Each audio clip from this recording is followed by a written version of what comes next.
हाय देखा बूढ़ी है जो बैठल बाड़ी का हो तार के मसाला पीस कोला ने का कर तू एजी के बैठ के हां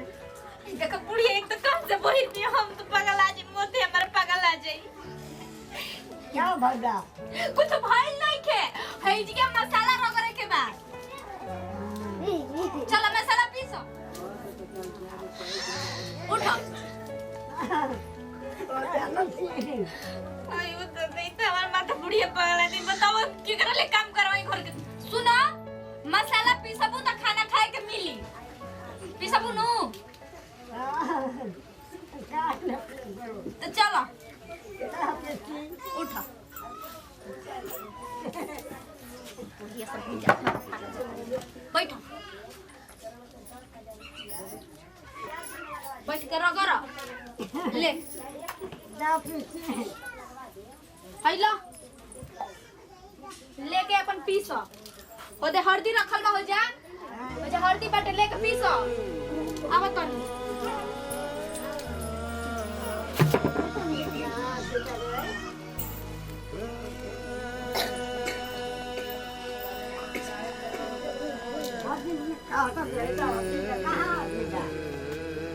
अरे अम्मा जी रौरा यहाँ अम्मा जी ई का करता नी रौरा मसाला के कहला रौरा के पीसे चल यहाँ से उठी यहाँ से के रौरा के मसाला पीसे कहला बताई भाई उमर में मसाला पीसा में पीछे सुना मसाला ना रौरा जोक नहीं खा हम काहे खातिर बानी हे जे बैठी त जे हमरा रात भर में रौरा मसाला पीसा में बताई हम काहे खातिर बानी कि रौरा मसाला पीसा आ के कहला रौरा के मसाला पीसे के पीछे सुना अच्छा रुकी हम रौरा के खाना लेके आवतानी आराम करे के जरूरत बा ये उम्र में काहे रौरा एने ओने चलतानी ए मजे दवाइया खनी हां अम्मा जी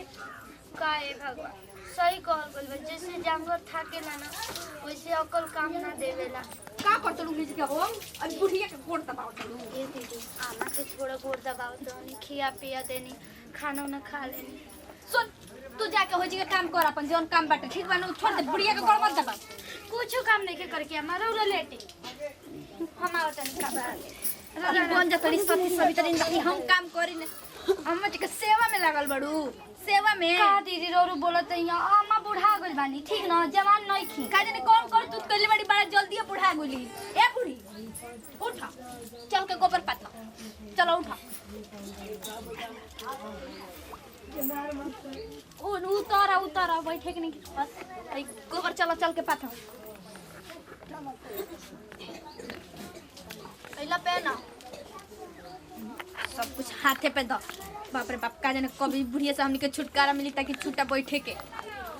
मरद बाप से तो मई के सेवा कैली रे चलो घरियो काम करो घरो में काम करो बना सब ये सब बना दे गोबर पात वो बड़ी नु सेवा में लागल रहत हो का करतलू मछली बेच के हां कुछ बेचाई हो कुछ रो हो गेल साला ये जी सुनी ना मछली बेच देनी ठीक है बार तो कुल खत्म हो गेल बड़ी सा सुन त नहीं पैसा दे देना एगो साड़ी किने कर हुए किने से पता नहीं ठीक है कैसे के नहीं हो जाए कर पैसा माई के न दे पैसा कि तोहरा के माई के और देखी बुड़को को नहीं एकदम बुढ़ा गुल भी असन ना गलती हो गई माई खाना खेले खा माई के खाना ना खिया के गोड़ो दुबा के सुता देले बनी ठीक बा तो पक मत करी है तू खैनी खाए खातिर हो जत हमरा के पैसा दी पड़ी मोरई भी ना एकदम माथा गरम करती है वो तो खैनी बाजार से खरीद के लिए 5 रुपया के हां 5 रुपया ये कहाला मरद के खाए पिए खातिर निकल जाए मैं मौगी तनी पैसा मांग दस 50 गो प्रॉफिटे भइल लगी तो दी 50 को हमरा के ऐसन बा इधर 100 रुपया खरीद सोची आई जल्दी से रोके खाना काट के देते आवत नहीं हम देख के गोरुआ भैंसिया खाना काट खेते पे हां खेत पे बताई रोरा गोबर पाथे के चाहिए चल जाते हैं गोबर पाथे उम्र बड़ू है सिल चलावे चल जाते हैं लोड़ा एक हाथ के उठावे चल जाते हैं गोबर पाथे सबका आहा ये माँ जी कुछ घटी ना तो मांगम हमरे से ठीक ना सबका घटल बा तो हम ज्यादा नहीं काम कर ली ना सब आया माँ जी जा तनी काम करे क्या जा तनी बर्तन उर्तन धोए के बड़ुए कुछ चाहिए ना मैं तन पानी दे देगा ठीक है हम पानी दे देता नहीं रौरा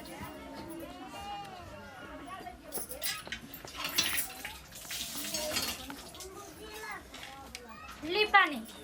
अब जा तनी सब काम करे ठीक ना खा पी ले बढ़िया से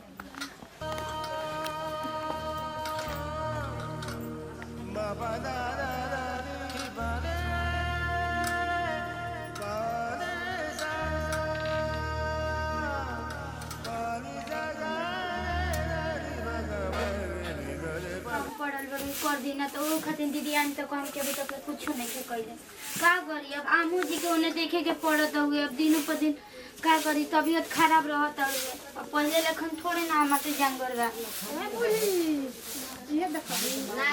का जी का कहता नहीं खाना खाता नहीं अम्मा जी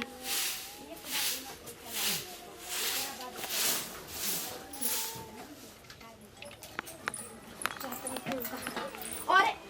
हट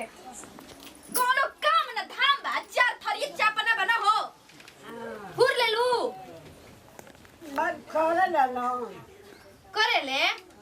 अरे बाप रे होय तो कहो छोटकी दो दिन का ना दी हलस बाड़ जाने बुढ़िया कहते करे ले ना हैता खाना खातड़ी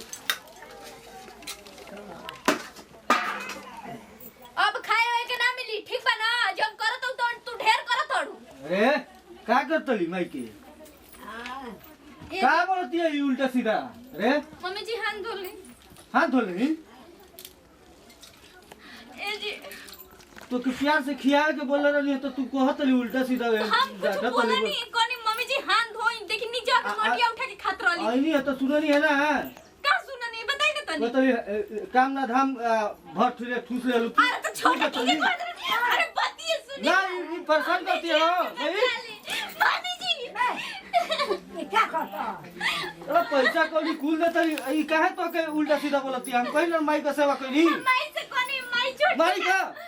मम्मी जी बचा ले माई भी आना तो कह मार के जे देख कितना बूढ़ पुरनिया आ तब तो के रोकतिया का बोला अम्मा जी का बोल दीदी का है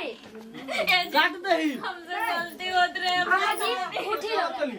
देखी तो के सेवा ना करे के चाहिए इनके तो के काहे खातिर लिए अम्मा जी गलती हो गेला रौरा है ने मम्मी जी मार दही का अरे गाना ठीक बा माई जात नहीं गोर धक्का माफी मांग ठीक बा माई ठीक बा ना कर के जा ठीक बा माई ना कर समझ बुझ के रख देख ले बूढ़ पुरनिया तो तोरा खातिर बचाओ तो आज जाओ अच्छा जा ठीक बा माई जात नहीं हम ठीक जी खाना खा ली कहा करनी है दीदी हाँ बताइए कुछ ना कहने मम्मी जी हमके एक दिन ना रौरो बूढ़ा है, ठीक ना बूढ़ कितना ना सतावल जाला देखा तू हमरा के सारा बची ठीक बा हम समझ गइल बानी मम्मी जी चली हमरो सेवा कर देते नी मम्मी जी छोड़ दे दीदी आगु निका घामा में बैठे दी अम्मा जी के तबीयत ठीक नहीं के मम्मी जी चली हम गोड़ दबा देते नी मम्मी चली गोड़ दबा देते नी गोड़ दबा अरे गोल दबाओ के ना गोलो तो तापने गोल दबा दे ए अम्मा जी बैठी है जे बैठी बढ़िया से बैठी मम्मी जी बैठ जाइए जे बराबर बैठ जाइए अरे मोड़ के मजू दादा सदा रौरा कौन देखिए छोटी हमके माफ कर ले हो ना इनका कान से तो सुनाते नहीं गया ऐसा ही हाँ दीदी अम्मा जी बहुत बढ़िया वाली दिल के ठीक ना भले बुढ़ा गई बानी अरे बढ़िया ना रहती तो मारला से हमके बचाईती यहाँ के जाए थी मम्मी जी जब वो ऊपर जाए तो हमरे के बहुत बढ़िया ही सर बात है बोलो तो हाँ सेवा करा ए अम्मा देखी ना जे जैसन कर लइसन गो तो ठीक होला भैया जे ठीक करनी हो आ कोई नहीं है ना तबे आके खुलल हम करा कितना रौरा के बोलत रही ना देखनी है रौरा चली ठीक बा अम्मा जी रौरा धूप में बैठी हम चाहतनी काम पड़ल बा कर लेतनी नमस्कार प्रणाम, हम मंजू मौर्य। नमस्कार प्रणाम, हम बनी अंजू सरगम। और रउरा के संदेश में ये सब देखनी है जा कि बूढ़ बुजुर्ग के इतना ना सतावल जाला और देखनी है जरूर सब की कितना टॉर्चर कैले सतैला है। तो ऐसे ना करिए, रउरो सब एक दिन बुढ़ाइन जा, समझिए जा। जब दूसरा के सताइन जा तो रउरो के सतावेला कोई और मिली। तो वीडियो अच्छा लगे तो दिल से लाइक करी, शेयर करी, कमेंट बॉक्स में जरूर लिख के बताएं कि वीडियो हमने कैसा लगा। यही सबके साथ लेवल जी विदाई, अगले वीडियो में फिर से मिलल जी। नमस्कार प्रणाम।